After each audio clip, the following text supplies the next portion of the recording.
নদিয়ার কৃষ্ণগঞ্জে এমন একজনের খোঁজ পাওয়া গেছে যার একই অঙ্গে বহুরূপ, বলতে পারেন যিনি সর্বধর্ম সমন্বয় না হোক হিন্দু মুসলিম সমন্বয়ের একদম মূর্ত প্রতীক।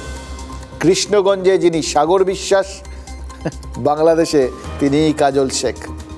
বুঝলেন না? দেখুন একটু বুঝিয়ে বলি। হ্যাঁ দেখো, কৃষ্ণগঞ্জে সাগর বিশ্বাস, কৃষ্ণ কালো, বাংলাদেশে কাজল শেখ, সেও কাজল, মানে সব মিলেমিশে একাকার। যাই হোক, বাংলাদেশি কাজল শেখ সোজা বাংলায় অনুপ্রবেশকারী, এদেশে অবৈধভাবে রয়েছেন এবং ভারতীয় সাজার সুবিধের জন্য নিজের নাম, ধর্ম, পরিচয় সব কিছু বদলে ফেলেছেন। ওপারের কাজল শেখ এপারে এসে খাতায় কলমে হয়ে গেছেন সাগর বিশ্বাস।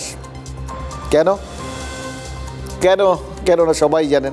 আর কিছু না হোক, সিএতে গিয়ে যদি কোথাও কিছু আটকায়, সন্দেহ হয়, কেউ কোনো প্রশ্ন তোলে, তাহলে সিএতে তিনি নিজে অন্তত আবেদন করতে পারবেন। নিশ্চয়ই তার পাকাপোক্ত বন্দোবস্ত করে রেখেছেন। কিন্তু তার আগে লোকের মনে যাতে সন্দেহ না হয় সেজন্য নিজের স্ত্রীকে শাঁখা সিঁদুরও পরাচ্ছেন। কিন্তু ছুটা সিঁদুর তো, তাই তেমন জোর নেই। সিঁদুরের কারসাজি ধরা পড়ে গেছে। TV9 বাংলার সামনে ওই বাংলাদেশি কাজল সব সত্যি স্বীকার করে ফেলেছে।